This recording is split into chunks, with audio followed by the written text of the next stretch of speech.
सबसे पहले तो मैं उन हमारे संतों को उनके चरणों में श्रद्धांजलि समर्पित करता हूँ। साथ में ही अखिल भारतीय संत समिति, भारत के सभी 13 अखाड़े, अखाड़ा परिषद, ये सभी संतों का एक बहुत बड़ा संगठन है, समूह है। आज हमारे जूना अखाड़े के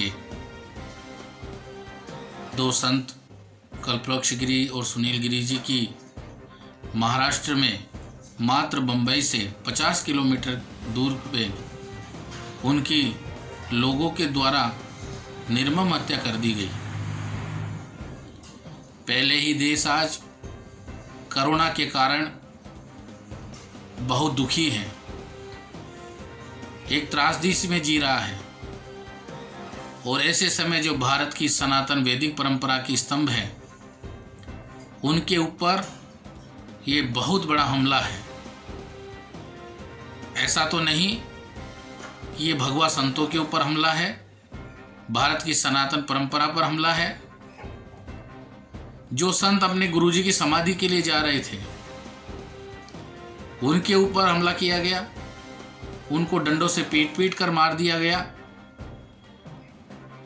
और सबसे घृणित बात तो ये मैं भारत के हमारे यशस्वी प्रधानमंत्री जी से और अमित शाह जी से निवेदन करता हूं कि प्रार्थना करता हूं कि जिस घृणित कृत्य के द्वारा इन्होंने उन संतों की हत्या की है, साथ में ये भी देखना होगा कि जिन संतों की हत्या की जा रही है, उन संतों ने ही पुलिस को फोन करके बुलाया था। पुलिस को आने के बाद भी जब वो लोग पुलिस के संरक्षण में थाने पर गए, तो पुलिस ने उल्टा जो आतताई लोग थे, जिस वीडियो में आप देखेंगे कि सादाब इस तरीके का नाम आ रहा है, ऐसे दुर्गामी लोग, भारत की संस्कृति को विघटन करने वाले निशाचर लोग, जिन्होंने घृणित कार्य किया है, वो किसी भी समाज के हो, किसी भी पंथ के हो, किसी भी धर्म के हो, ये भारत के संतों पर हमला स्वीकार नहीं किया जाएगा। आने वाले समय में जैसे ही लॉकडाउन खत्म होता है 3 मई के बाद में, भारत के सभी संत लाखों की तादाद में, जैसे अखिल भारतीय संत समिति का आह्वान होगा, अखाड़ा परिषद का आह्वान होगा, सभी संत लोग महाराष्ट्र के लिए कूच करेंगे। और हमारे यहाँ तो परंपरा रही है, हम लोग हिंसावादी नहीं हैं, लेकिन क्या करें, हमारे यहाँ पर तो फिर ये भी है कि जहाँ पर शास्त्र की शिक्षा दी जाती है, तो यहाँ पर फिर शस्त्र की दीक्षा भी दी जाती है। जो संतों के ऊपर जिस तरीके का ये कार्य हुआ है, ये शिवसेना धिक्कार है ऐसी पार्टी को। आज बाला साहब होते तो ये दिन नहीं देखना पड़ता। उद्धव ठाकरे को तो शर्म आनी चाहिए, उनको तो तुरंत इस्तीफा दे देना चाहिए। ऐसी घृणित हिंदूवादी पार्टी आप बनते हैं, और आपके राज्य में एक भगवा संतों के साथ इस तरीके का घृणित कार्य हुआ है। हम भारत के यशस्वी प्रधानमंत्री और गृह मंत्री अमित शाह जी से निवेदन करते हैं, अखिल भारतीय संत समिति के माध्यम से, कि उन पुलिस वालों की भी जांच होना चाहिए। जो पुलिस वाले उनको बचा नहीं रहे, उल्टा भीड़ को सौंप रहे हैं। किनके द्वारा ऐसा घृणित कार्य किया गया है, उनको ही नहीं, जो इसमें जितने भी लोग सहभागी हैं, उसको ऐसी सजा मिलनी चाहिए कि जो सच्चा एक मिसाल बने। अगर ऐसा नहीं होगा तो जो महाराष्ट्र के अंदर 3 तारीख के बाद में जो लाखों संत आएंगे, अगर किसी प्रकार की घटना दुर्घटना होती है, तो इसकी जवाबदारी महाराष्ट्र के मुख्यमंत्री उद्धव ठाकरे जी की होगी, महाराष्ट्र सरकार की होगी।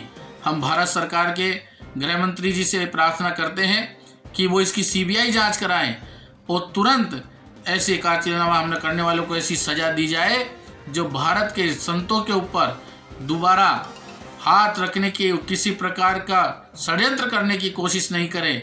अमित शाह जी, आपको इस बात को बड़े गौर से सुनना है, मूक दर्शक बनने की आवश्यकता नहीं है। आप इसमें तुरंत कार्रवाई कराएं, क्योंकि भारत का हिंदू समाज भारत का संत समाज, अखिल भारतीय संत समिति, ये सभी संगठन आपके साथ हैं। आपको कार्रवाई कराना चाहिए। और मैं अखिल भारतीय संत समिति का राष्ट्रीय संयुक्त महामंत्री होने के नाते, हमारे मध्य प्रदेश के सभी संतों के नाते, हमारे सभी धर्म समाज के पुजारी बंधुओं के नाते, पूरे भारत के संतों की तरफ से आपसे ये प्रार्थना करता हूँ कि इसकी सीबीआई जांच कराएं और इन कुकर्मी लोगों को, जिन्होंने इस तरह का घृणित कार्य किया, उनको दंडित किया जाना चाहिए। कठोर से कठोर उनको सजा मिलनी चाहिए। और 3 तारीख के बाद में, नहीं तो पूरा संत समाज, मैं पुनः आपको बताना चाहता हूँ कि हम लोगों को, आप अहिंसावादी हैं, आप हिंसा पे उतारू ना करें। अगर महाराष्ट्र में 3 तारीख के बाद सभी लोग लॉकडाउन के बाद में पहुंचेंगे, अगर उसमें किसी प्रकार की घटना दुर्घटना होती है तो उसकी जवाबदारी उद्धव ठाकरे जी की, महाराष्ट्र सरकार की होगी।